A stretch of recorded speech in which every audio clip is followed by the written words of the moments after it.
Terima kasih. Perkenalkan, nama saya Ferdinand Guertes Tubares, kelas A, jurusan Sosiologi, dengan NIM 1803030028. Di sini saya akan mereview buku yang kedua yang berjudul Diplomasi Publik dan Politik Ketidakpastian. Di bab pertama, abad Amerika sudah berakhir, narasi kepemimpinan global, ketidakpastian, dan diplomasi publik.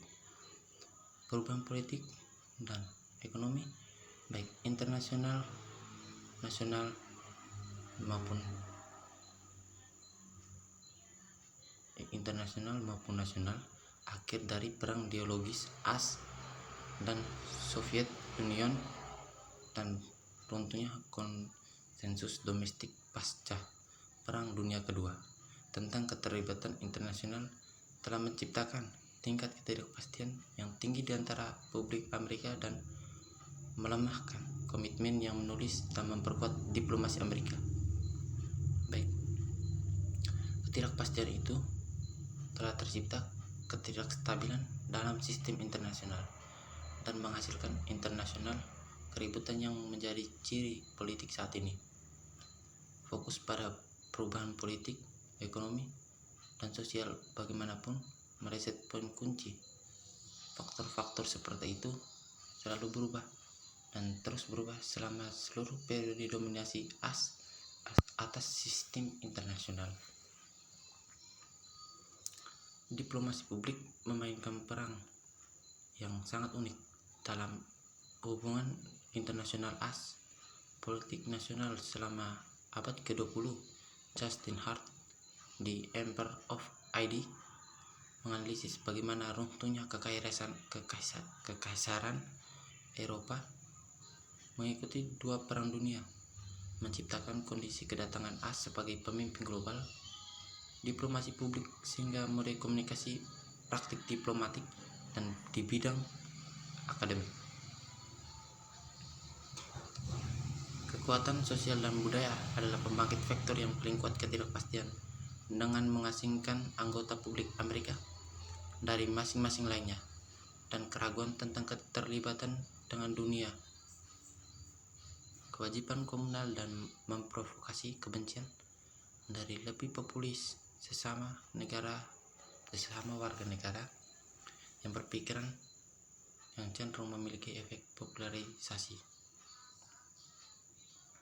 Narasi dan pencitraan merupakan inti identitas dan citra suatu bangsa.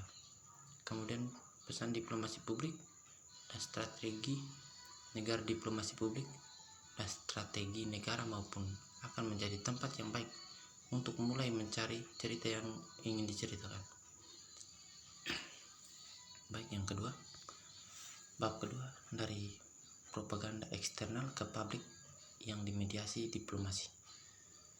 Konstruksi orang Cina bermimpi di dalam diri Presiden Xi Jinping pidato tahun baru. Setelah berdirinya Republik Rakyat Cina pada tahun 1945, Partai Komunis Tiongkok CPC mengadopsi propaganda Soviet model ganda. Komunikasi negara dalam bentuk propaganda disampaikan sebagai kritik Marxis, Lenis, Maois terhadap kediktatoran dari proletat, bertujuan menyebarkan sosial dan nilai-nilai politik dengan harapan mempengaruhi pemikiran, emosi, dan dengan demikian perilaku. Dalam pidatonya memperkenalkan Chinese Dream pada November 2012, Presiden Xi Jinping meninjau sejarah modern Tiongkok dari pertengahan abad ke-19 dan kolonialisasinya dengan kekuatan Eropa, menekankan bahwa Chinese Dream telah menjadi pemersatu tim bagi rakyat untuk mencapai peremajaan bangsa. Presiden Xi Jinping antara tahun 2014 dan 2019, dia adalah pemimpin nasional Tiongkok pertama menyampaikan pidato di televisi dan streaming pada malam tahun baru dari kantor Songnanhai. Ya, di bab ketiga, perubahan iklim dimulai dari rumah. Kota diplomasi di era Antroposen. Diplomasi kota merupakan objek studi klasik dalam hubungan internasional, sebagaimana kota adalah institut paling tahan lama yang dibangun oleh masyarakat manusia. Munculnya teknologi informasi dan komunikasi digital baru GIS juga memfasilitasi proses reorganisasi produksi global ini. Redistribusi kekuatan ekonomi terlepas dari politik tradisional. Otoritas IKAL menentang analisis berbasis negara. Kota dan aktor negara lainnya berpartisipasi dalam melaksanakan kebijakan nasional secara lebih terorganisasi, terlepas dari perpecahan internasional atau proposal kontradiktif untuk mitigasi perubahan iklim. Baik, yang keempat, di bab keempat ini, angin kasar mengguncang kuncup sayang May, Theresa May, publik Inggris, diplomasi dan keamanan reputasi di era Brexit. Ketika Theresa May memasuki Downing Street pada tanggal 13 Juli 2016 dalam setiap upaya untuk mempertahankan internasionalisme Inggris, perjalanan abad ke-20 Inggris telah lama dibawa berdiri kebutuhan untuk memanfaatkan aset.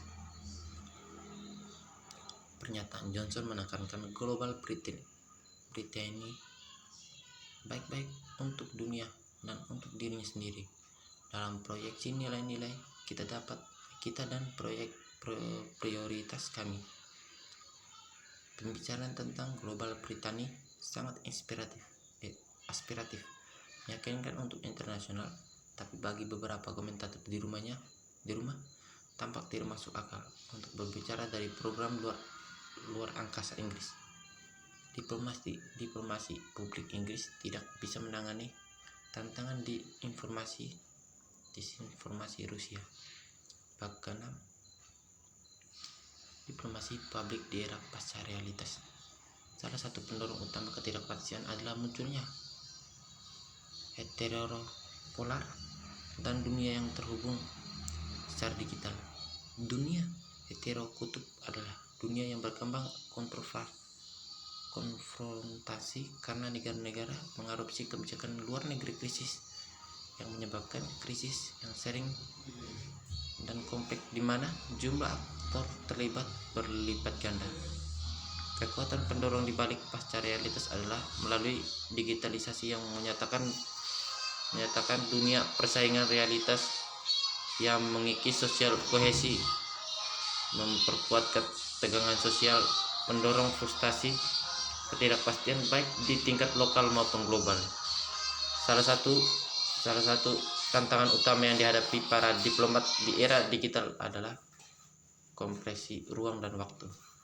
Publik digital berharap untuk mempelajari peristiwa global saat terjadi. Mereka sudah terbiasa mengakses informasi secara real time berkat karya blogger dan jurnal warga analis yang melaporkan kejadian menggunakan perangkat smartphone mereka. Sekian dari saya, Ferdinand Tebaris. Terima kasih untuk waktu yang telah diberikan. Selamat malam. Terima kasih.